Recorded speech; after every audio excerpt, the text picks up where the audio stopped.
तो आज हम लोग क्लास 10th का प्रश्नावली 4.1 को सॉल्व करेंगे। ठीक है, ये बहुत ही इजी है। आपके एग्जाम में इससे 1 नंबर का क्वेश्चन पूछ लिया जाता है या 2 नंबर का। ठीक है बहुत इजी, क्योंकि जब आप द्विघात समीकरण पढ़ रहे हैं प्रश्नावली 4.1 तो इससे आगे जो है ना इसका काम है। यदि इसको नहीं पढ़े रहेंगे तो आगे आपसे कुछ क्वेश्चन नहीं बनेंगे। इस एक्सरसाइज का मतलब इस चैप्टर का जो नाम है वो है द्विघात समीकरण। पहले आपको दिखा देते हैं, यह है द्विघात समीकरण।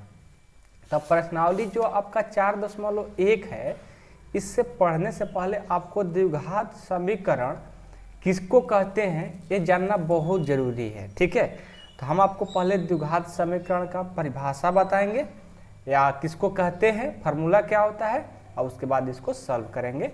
ठीक है, आइए सबसे पहले हम उसी को देखते हैं। ठीक है, कि द्विघात समीकरण कहते किसको हैं। ठीक, आइए सबसे पहले हम यही चेक करेंगे कि द्विघात समीकरण, जिसको क्वाड्रेटिक इक्वेशन भी बोलते हैं इंग्लिश में। ठीक है, देखिए द्विघात समीकरण का फार्मूला जो होता है ये होता है ax² प्लस bx अब प्लस c बराबर में 0 होना चाहिए। ठीक है, ax² bx प्लस c को हम लोग क्या कहेंगे, हम लोग कहेंगे द्विघात समीकरण।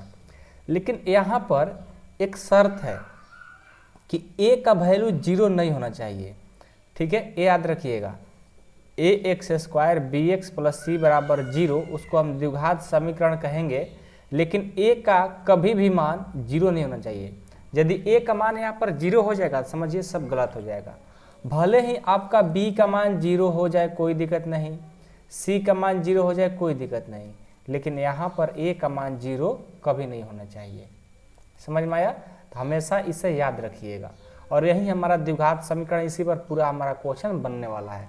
आइए आपको बताते हैं कैसे बनने वाला है, सारा चीज़ आपको दिखाते हैं। ठीक है, देखिए क्लास 10th गणित द्विघात समीकरण, जिसको इंग्लिश में क्वाड्रेटिक इक्वेशन बोलते हैं, प्रश्नावली 4.1 को देखेंगे।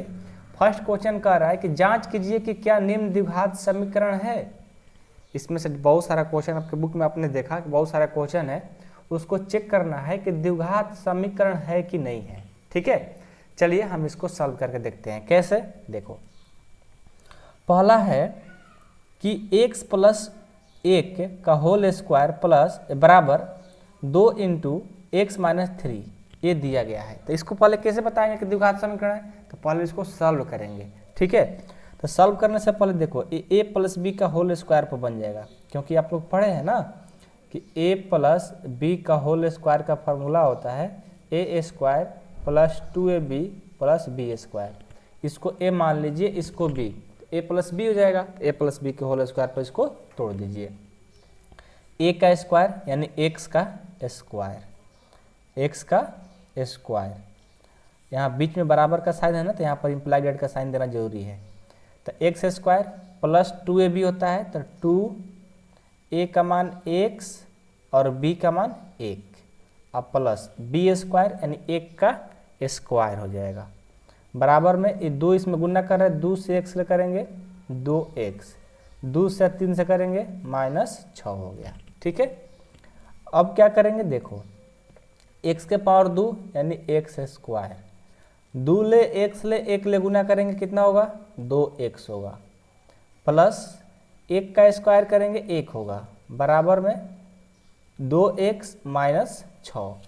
अब इसको क्या करेंगे, इधर लेकर आ जाएंगे, तो देखो क्या हो जाएगा x² प्लस 2x प्लस 1, ये प्लस से बराबर की साइड जाएगा तो माइनस हो जाएगा, और ये माइनस से बराबर की साइड जाएगा तो प्लस हो जाएगा। यहाँ पर कुछ नहीं बचा तो बच जाएगा 0। अब इसको सॉल्व करिए तो x², ये प्लस और ये माइनस है, दोनों कैंसिल कट जाएगा, 1 और 6 कितना हो जाएगा 7, बराबर में 0। अब आपको बताना है क्या यह द्विघात समीकरण है। इस प्रकार आपका जो समीकरण आया x² प्लस 7 बराबर 0, क्या है समीकरण है। आपको हम बोले थे कि यदि ax² bx प्लस c के फॉर्म में हो तो उसको द्विघात समीकरण बोलेंगे। लेकिन a का वैल्यू 0 नहीं होना चाहिए, भले b c 0 हो जाए कोई दिक्कत नहीं है। तो यहाँ पर देखिए तो a x square plus b x plus c, c का तो मान 7 दिया है, लेकिन बी का मान यहाँ पर कुछ है ही नहीं, तो बी का मान 0 हो जाए कोई दिक्कत नहीं, लेकिन यहाँ पर ए का मान 0 नहीं होना चाहिए। यहाँ पर कुछ नहीं तो क्या छिपा है, 1, यानी एक्स स्क्वायर हमारा है, यानी इसके फॉर्म में है। ठीक है, ए का मान तो 0 नहीं हुआ ना, ऐसा रहता कि 7x प्लस 6, इसको हम द्विघात समीकरण नहीं बोल सकते थे, लेकिन एक्स स्क्वायर है ना जी, यहाँ पर देखो है, यहाँ पर कुछ नहीं तो ए जो है ना, एक जगह पर कुछ भी रह सकता है, 0 छोड़ाकर 1 2 3 4 कुछ भी रह सकता है। ठीक है, यहाँ पर कुछ नहीं तो 1 छिपा है, तो एक्स स्क्वायर प्लस 7 एक द्विघात समीकरण है। लिखेंगे दिया गया समीकरण एक द्विघात समीकरण है, अतः ऐसे लिखेंगे एग्जाम में बढ़िया से। ठीक है, अतः दिया गया समीकरण द्विघात समीकरण है, द्विघात समीकरण है, हमारा आंसर होगा। ठीक है, आई होप कि आप लोगों को समझ में आ गया होगा। ठीक है, अगला है कि एक्स स्क्वायर 2 नंबर, इसका 2 एक्स स्क्वायर माइनस 2x बराबर में -2 इंटू 3 माइनस एक्स। ठीक है, एक क्वेश्चन है, इसको भी सॉल्व करिए। एक्स स्क्वायर बीच में बराबर का साइन है तो इम्प्लाइड एड का साइन दे देंगे, एक्स स्क्वायर माइनस 2x और ये माइनस, इसको पहले गुना कराएंगे। ठीक है, तो -2 से 3 से करेगा -6 हो जाएगा, -2 से -x करेंगे माइनस माइनस प्लस, यानी 2x हो गया। अब क्या करेंगे, एक्स स्क्वायर -2x और -6 इधर जाएगा तो +6 हो जाएगा, ये प्लस 2x है ना, तो इधर आएगा तो -2x बराबर में 0। ये देखो कितना हो गया, एक्स स्क्वायर -2x -2x जोड़ देंगे -4x हो जाएगा, अब प्लस में 6 बराबर में 0। देखिए तो ये हमारा x square b x plus c के फॉर्म में है ना, बिल्कुल है। तो बोलेंगे अतः दिया गया समीकरण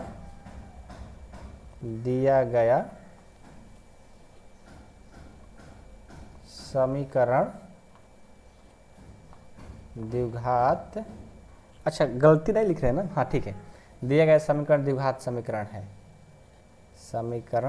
है, ठीक है आंसर। आई होप कि आप लोग को क्वेश्चन नंबर 2 भी समझ में आ गया होगा। अब इसका तीसरा देखिए, थर्ड क्या है कि x - 2 x + 1, x - 2 x + 1 अब बराबर में है x - 1 x + 3, x - 1 x + 3 आपका ये क्वेश्चन है। ठीक है, तो कैसे करेंगे, बहुत इजी है, ध्यान से देखिएगा। सबसे पहले इसको गुना कराएंगे, सबको गुना कराने आता है ना, पहले हम x में इन दोनों में गुना कराएंगे, तो x ले और x ले करेंगे, चाहे इसको जिनको गुना नहीं कराने आता है वो ध्यान से देखें।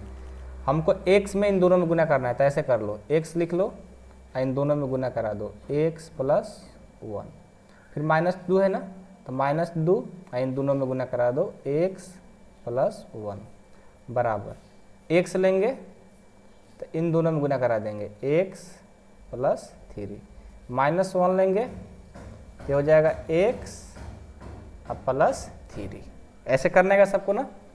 अब सिंपल गुना करा दीजिए, x ले करेंगे x², x ले 1 से करेंगे x, -2 से x से करेंगे -2x, -2 से 1 से करेंगे -2 बराबर x ले करेंगे x², x ले 3 से करेंगे 3x, -1 से x ले करेंगे -x, -1 से 3 से करेंगे -3।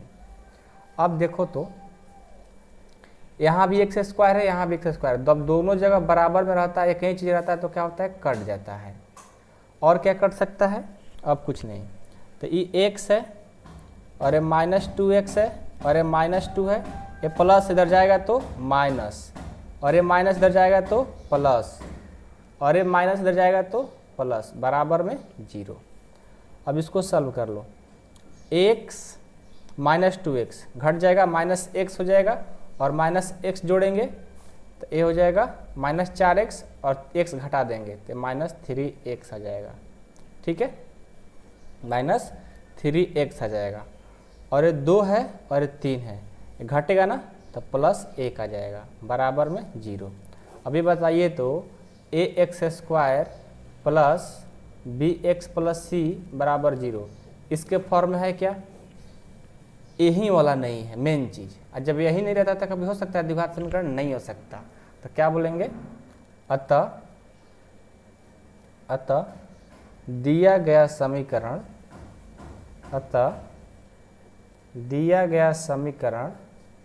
द्विघात समीकरण नहीं है, द्विघात समीकरण नहीं है। ये हमारा आंसर हो जाएगा। समझ में आई बात? तो ये हमारा आंसर कंप्लीट। ठीक है, चलिए अगला देखिए 4 नंबर। 4 नंबर को देख लेते हैं। 4 नंबर ऐसे होता है ना, 4 रोमन में ऐसे होता है। ठीक है, चलो 4 नंबर को देखते हैं। क्या है? x माइनस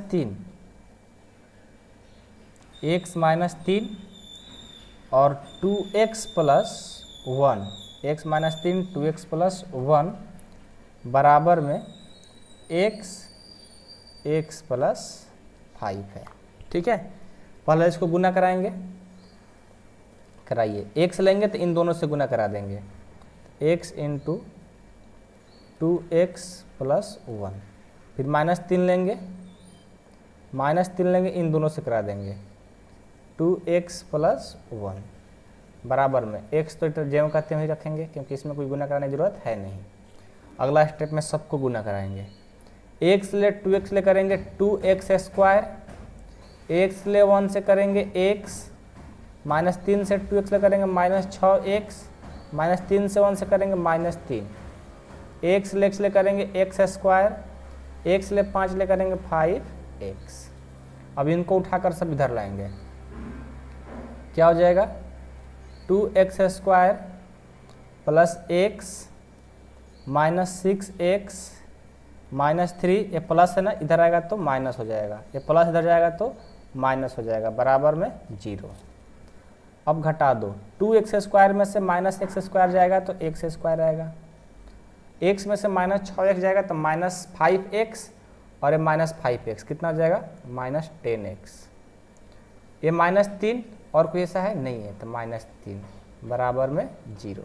देखो तो x² का फॉर्म है ना, तो फिर इसको हम क्या बोल सकते हैं? अतः दिया गया समीकरण द्विघात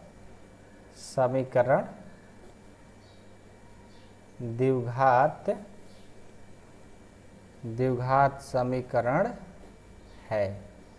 ये हमारा आंसर हो गया। ठीक है, आई होप कि आप लोग को समझ में आ गया होगा। 4 नंबर भी कोई दिक्कत नहीं है। अब हम लोग 5वां देखेंगे, इसका 5। ठीक है, 5 नंबर क्या है?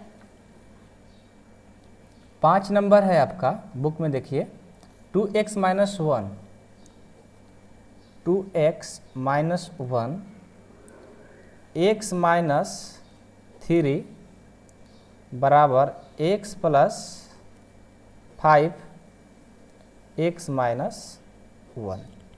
इसको देखिए, सबसे पहले इसको गुना कराएंगे इन दोनों में, तो 2x लिए इन दोनों से गुना करा दिए x माइनस 3, फिर माइनस 1 लेंगे तो इन दोनों से गुना x माइनस 3 बराबर x लेंगे तो इन दोनों से गुना, फिर प्लस 5 लेंगे तो इन दोनों से गुना।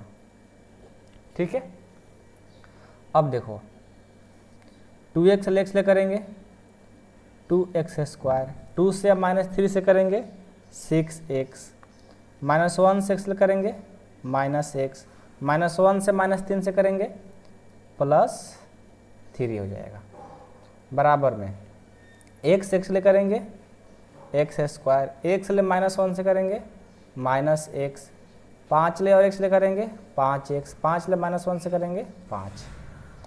अब क्या करेंगे, इनको सबको उठाकर इधर ला देंगे, तो 2x² minus 6x minus x plus 3, ये प्लस इधर जाएगा तो माइनस, ये माइनस इधर जाएगा तो प्लस, ये प्लस इधर जाएगा तो माइनस, और ये माइनस इधर जाएगा तो प्लस, बराबर में 0।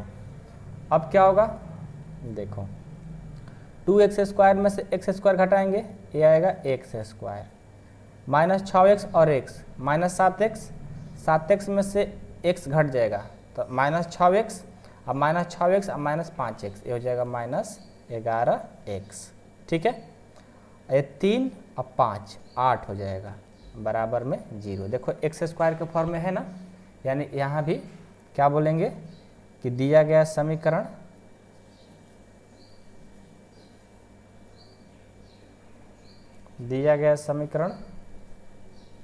द्विघात समीकरण है, ये हमारा आंसर हो गया। ठीक है, 5 हो गया। अब 6 देखिए, 6 है कि x², ठीक है, x² प्लस 3x प्लस 1 बराबर x माइनस 2 का होल स्क्वायर। ठीक है, तो क्या करेंगे, सबसे पहले x² प्लस 3x प्लस 1 बराबर a माइनस बी का होल स्क्वायर पता है ना, a माइनस बी का होल स्क्वायर होता है a² minus 2ab plus b²। तो a का मान x है तो x का होल स्क्वायर माइनस 2, a का मान x, b का मान 2, अब प्लस b यानी 2 का स्क्वायर। क्या हो जाएगा, x² प्लस 3x प्लस 1 बराबर x², इसको गुना करेंगे माइनस 4x और प्लस 2 दूनी का 4, ये क्या हो जाएगा, सबको इधर ला देंगे तो x² प्लस 3x प्लस 1, ये प्लस इधर जाएगा तो माइनस, माइनस इधर जाएगा तो प्लस, और ये प्लस इधर जाएगा तो माइनस, बराबर में 0।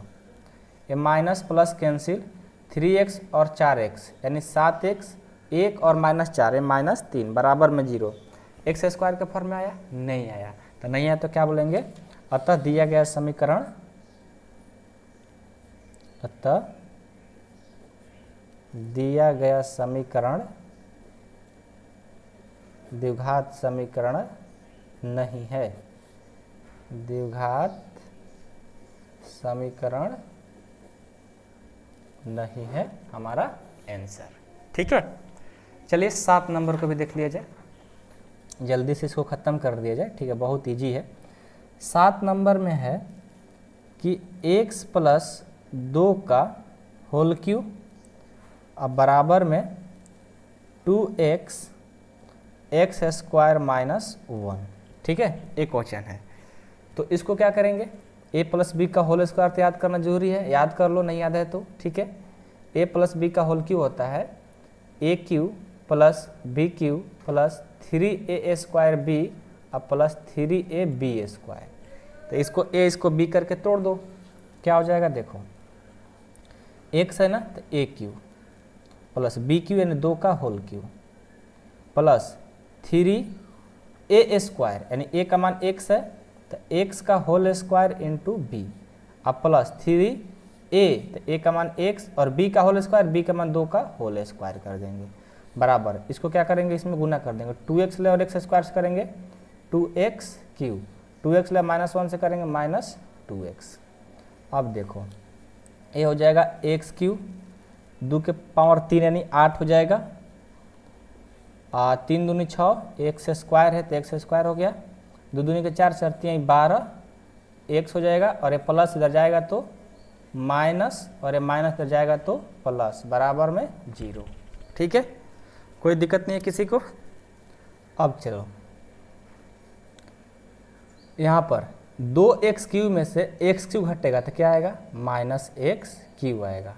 ठीक है, और 12x और 2x कितना हो जाएगा 14, अच्छा ये 6x² भी है ना, x² को भी लिख लो, 12x और 2x 14x 8 और कोई है नहीं है 8, बराबर में 0। देखो तो x³ में आ गया, तो एक्स क्यू में आ गया तो क्या हो सकता है कभी भी, एक्स क्यू में जब आ गया तो ये समीकरण है, द्विघात समीकरण है नहीं है ना, क्योंकि एक क्यू के फॉर्म में आ गया। तो क्यू के फॉर्म में रहेगा तो हम उसको द्विघात समीकरण थोड़े बोलेंगे, हमें तो क्यू के स्क्वायर के फॉर्म में होना चाहिए। तो बोलेंगे अतः दिया गया समीकरण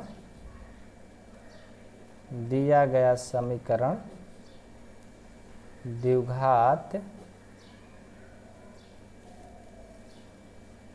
समीकरण नहीं है, ये हमारा आंसर होगा। ठीक है, चलिए 7 हो गया, 8 को देख लिया जाए। ठीक है, 8 क्या है, 8 क्वेश्चन देखिए तो 8 क्वेश्चन है कि x Q minus 4x square minus x plus 1 बराबर x माइनस 2 का होल क्यू। x माइनस 2 का क्या है, होल क्यू है। तो आपको यहाँ पर a माइनस बी का होल क्यू याद करना पड़ेगा। यहाँ पर a माइनस बी का होल क्यू का फॉर्मूला याद होना चाहिए। तो देखो फॉर्मूला होता है a माइनस बी का होल क्यू और a प्लस का होल क्यू, ये दोनों फार्मूला बहुत ही इंपॉर्टेंट है, आगे भी आप लोग को बहुत काम देगा। ठीक है, इसे ध्यान रखिएगा। तो a q minus b q minus 3a square b plus 3ab square होता है। ठीक है, तो इसको क्या करेंगे, तोड़ देंगे, इसको ज्यों का त्यों लिखो, x Q minus 4x square minus x plus 1 बराबर, इसको तोड़ो तो a है, तो a का मान यानी x का होल क्यू हो गया।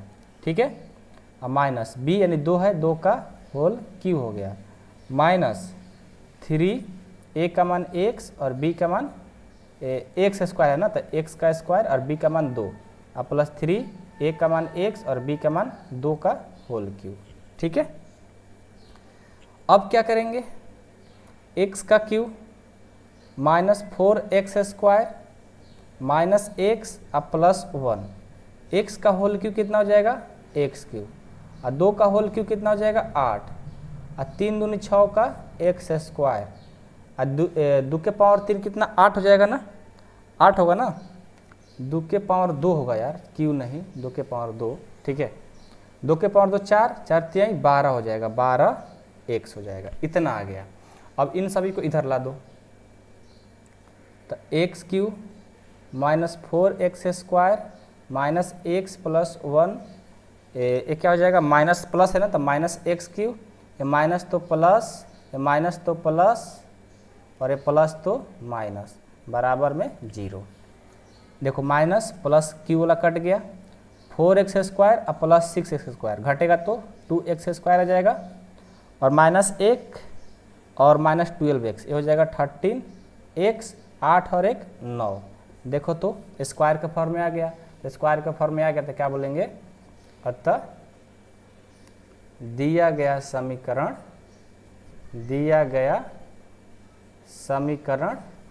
द्विघात समीकरण है, द्विघात समीकरण है, ये हमारा आंसर हो जाएगा। ठीक है, आई होप कि आप लोग को समझ में आ गया होगा। ठीक है, कोई दिक्कत नहीं।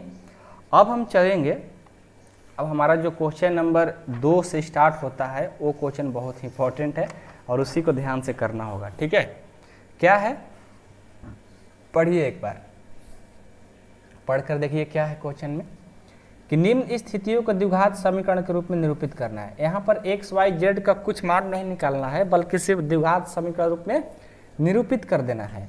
ये आपका सिर्फ क्वेश्चन है। ठीक है, तो बिल्कुल आराम से बनाइएगा, कोई दिक्कत नहीं होगा, 100% आपको सारे क्वेश्चन समझ में आएंगे। ठीक है, पहला है कि एक आयताकार भूखंड का क्षेत्रफल इतना है। ओके, क्षेत्र की लंबाई मीटर में है, चौड़ाई के दुगने से 1 अधिक है। तो हमें भूखंड की लंबाई और चौड़ाई ज्ञात कीजिए। हमें कुछ नहीं पता लेकिन क्षेत्रफल पता है, तो हम क्या करेंगे, लंबाई चौड़ाई को मानकर बना लेंगे। आइए सबसे पहले क्या करेंगे, इसका हल देखिए। माना भूखंड की चौड़ाई को मान लेते हैं x, माना भूखंड की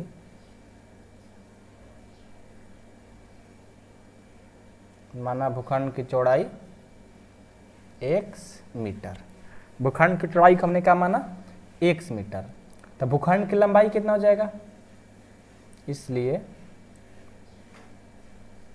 भूखंड की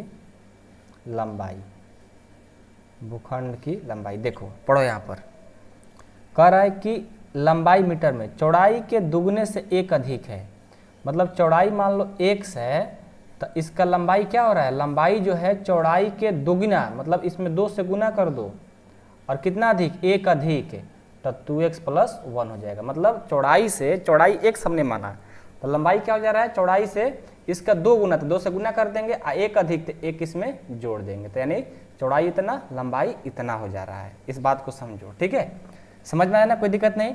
और मीटर में है तो इसको भी मीटर में कर लेंगे। अब आपका भूखंड का क्षेत्रफल दिया है ना, इसको भी लिख लो, भूखंड का क्षेत्रफल जो दिया है उसको लिख लिया जाता है 528 मीटर स्क्वायर, ठीक है। तब यहाँ से क्या करेंगे, भूखंड का क्षेत्रफल निकालेंगे, और एक आयताकार बोला है भूखंड है, तो आयताकार मतलब आयत का क्षेत्रफल लिखेंगे, आयताकार भूखंड का क्षेत्रफल, आयताकार भूखंड का क्षेत्रफल क्या हो जाएगा, लंबाई गुना चौड़ाई हो जाएगा, ठीक है।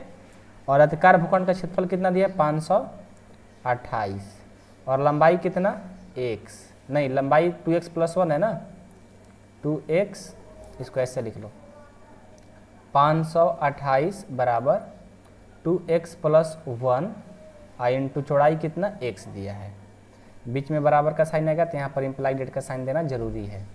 तो ये हो जाएगा 528 बराबर 2x ले और x ले करेंगे 2x², 1 से x ले करेंगे x। अब ये देखो ये प्लस है ना, इसको इधर लेकर चल जाएंगे तो क्या हो जाएगा माइनस, तो 2x² + x, और ये प्लस ले जाएगा तो माइनस, अब बराबर में 0। बस आपको इतना ही कर देना है, यहाँ से आगे करने की कोई ज़रूरत नहीं है, क्योंकि सिर्फ आपको द्विघात समीकरण के रूप में ही सिर्फ निरूपित करना था, ज़्यादा काम नहीं है। बस द्विघात समीकरण के रूप में आ गया, बस यहीं से आपको छोड़ देना है, आंसर हो गया।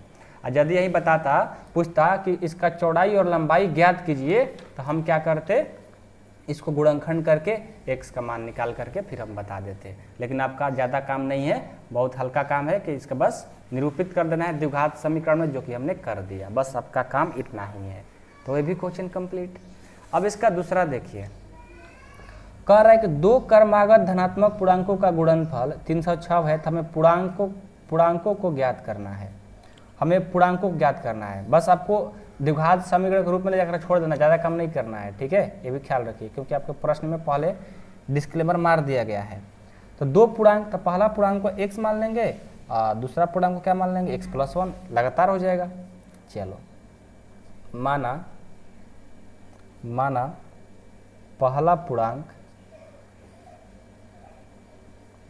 पहला पूर्णांक हमने मान लिया x, ठीक है, तो इसलिए दूसरा पूर्णांक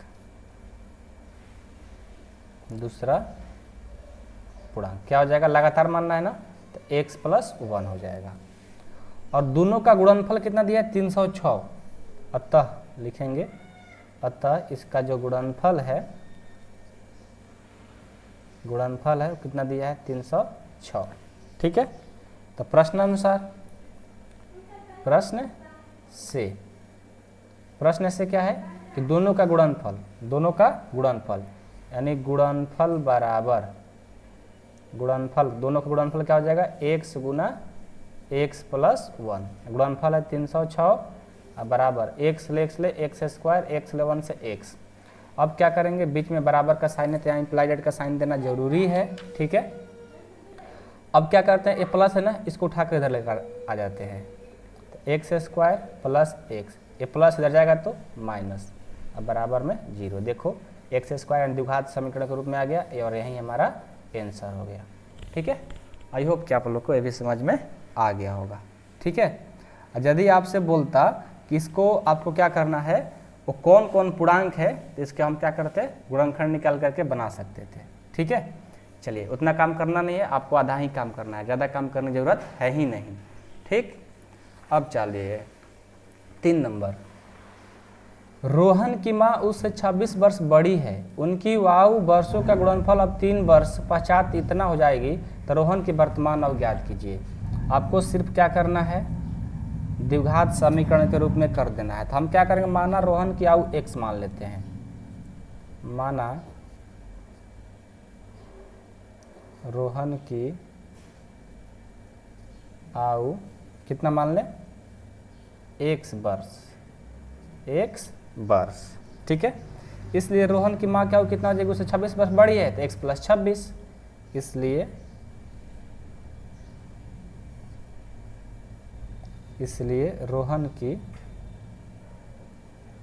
रोहन की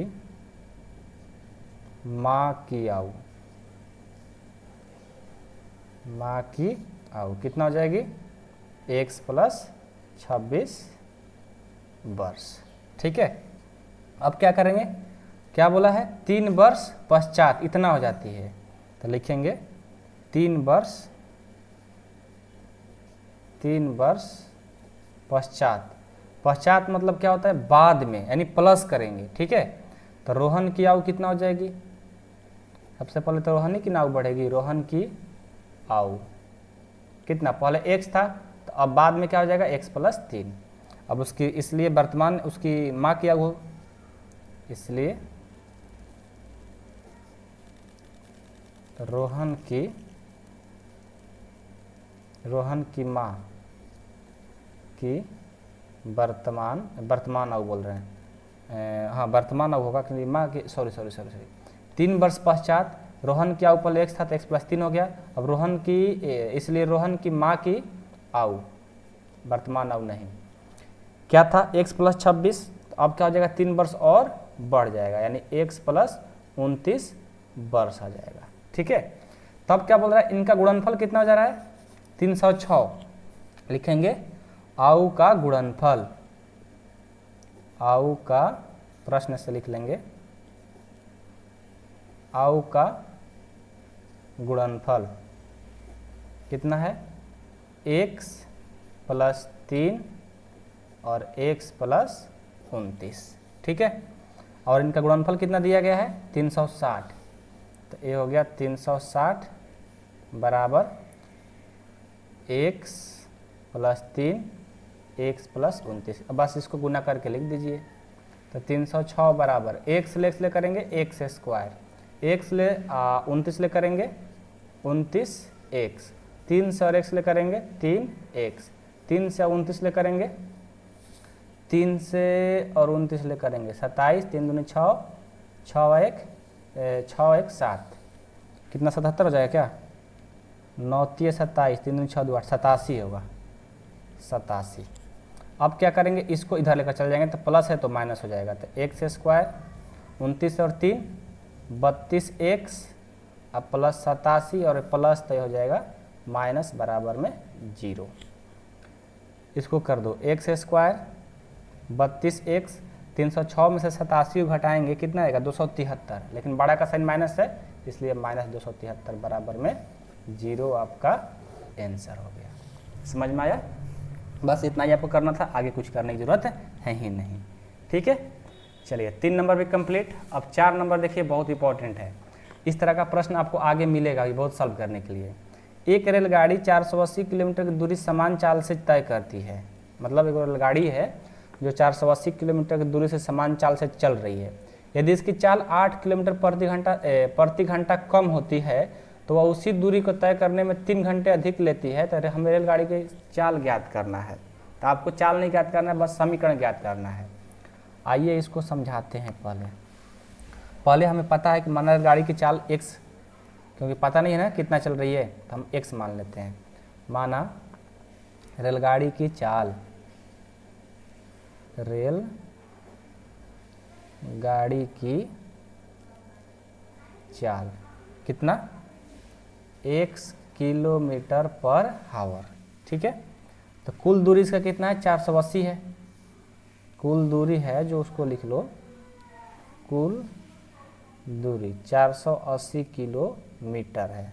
ठीक है, तो इसलिए दिया गया समय क्या है, एक रेलगाड़ी 480 किलोमीटर की दूरी समान चाल से तय करती है यदि इसकी चाल 8 किलोमीटर पर घंटा से कम होती है।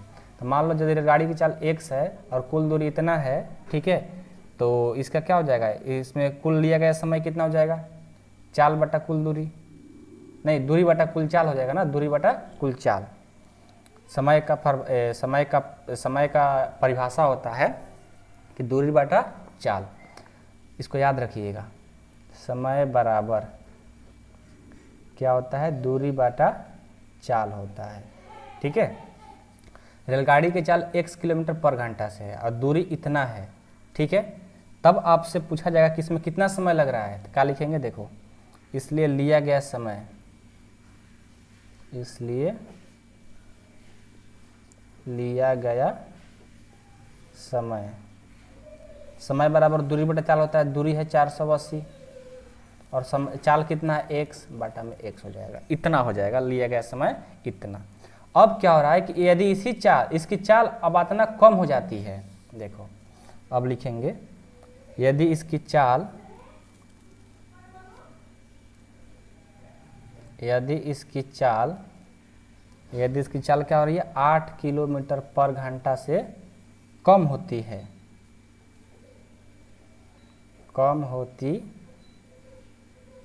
तो लिया गया समय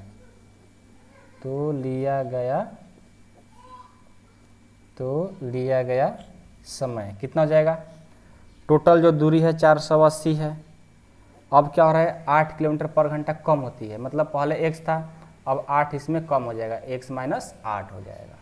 ठीक है, तो प्रश्न से, अब चलिए प्रश्न से क्या बोला है, वह उसी दूरी को तय करने में 3 घंटा अधिक लेती है।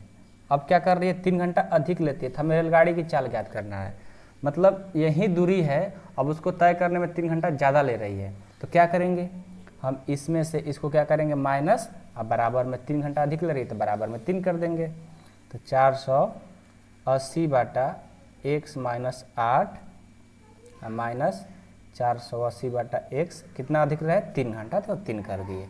अब इसको सॉल्व कर लो, नीचे का एलसीएम कितना हो जाएगा, x माइनस 8, इसको भाग देंगे कट जाएगा, x बचेगा, तो हो जाएगा 480x माइनस, इसको भाग देंगे कट जाएगा, बचेगा कितना 480 और x माइनस 8 बराबर में 3।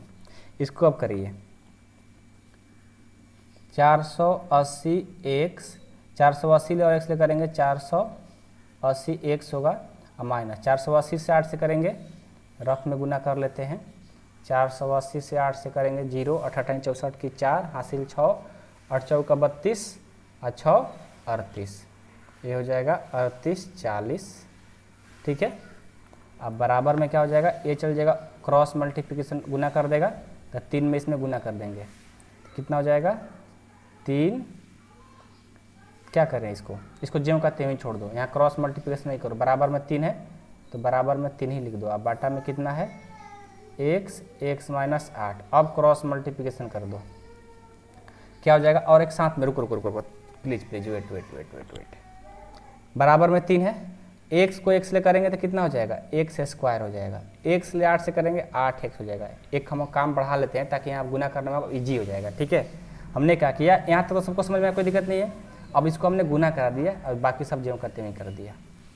अब देखो 480x माइनस 38 40 बराबर 3 से x स्क्वायर में करेंगे 3x स्क्वायर, 8 से 3 से करेंगे 18 का 24x, ये माइनस प्लस कैंसिल, अब इसको उठाकर इधर लेकर चल जाएंगे तो क्या हो जाएगा 3x square minus 24x minus plus हो जाएगा 38 40 बराबर में 0। देखो द्विघात समीकरण के रूप में आ गया, x स्क्वायर के रूप में है ना, ये भी द्विघात समीकरण के रूप में आ गया।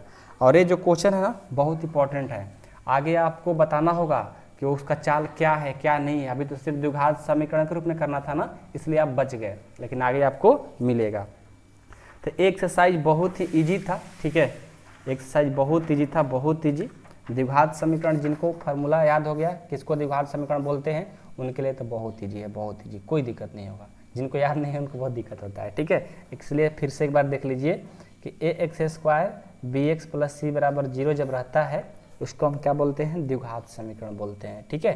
और यदि ये देखो ए एक्स स्क्वायर 6x भी रहेगा तभी भी द्विघात समीकरण है, ए एक्स स्क्वायर प्लस 7 है तभी भी द्विघात समीकरण है, लेकिन यहीं ए का मान जब 0 हो जाता है, जब 6x प्लस 7 ये सब देखो द्विघात समीकरण नहीं होता है। तो इस बात को आप लोग हमेशा याद रखिएगा, ठीक है। चलिए आज की क्लास को ख़त्म करते हैं और अगले वीडियो में हम लोग 4.2 को देखेंगे, ठीक है। और उसका वीडियो लिंक डिस्क्रिप्शन में है, जाकर आप वहाँ से भी देख सकते हो, ठीक है। तो चलिए चैनल को सब्सक्राइब कर लीजिएगा और हो सके तो जितने अपने दोस्तों के पास भी शेयर करिएगा, ताकि हम ऐसे ही वीडियो और लाते रहें आप लोगों के लिए। आप लोग का प्यार यही है कि आप लोग चैनल को सब्सक्राइब कर दें, अपने दोस्तों के पास शेयर कर दें। और एक छोटा सा आपको कितना समझ में आया, क्या दिक्कत है, कमेंट बॉक्स में कमेंट जरूर करिएगा, ठीक है। उससे क्या होगा कि आपको हमें भी पता चलेगा कि आप लोग को समझ में आ रहा है हमारी बातें। और जितना हो सके आप लोग के लिए मेहनत करेंगे, पूरा दबा करके आप भी मेहनत करिए और अच्छा रिजल्ट लाना है, ठीक है। चलिए आज ही क्लास ख़त्म करते हैं और मिलते हैं हम अगले वीडियो में, तब तक के लिए थैंक यू सो मच।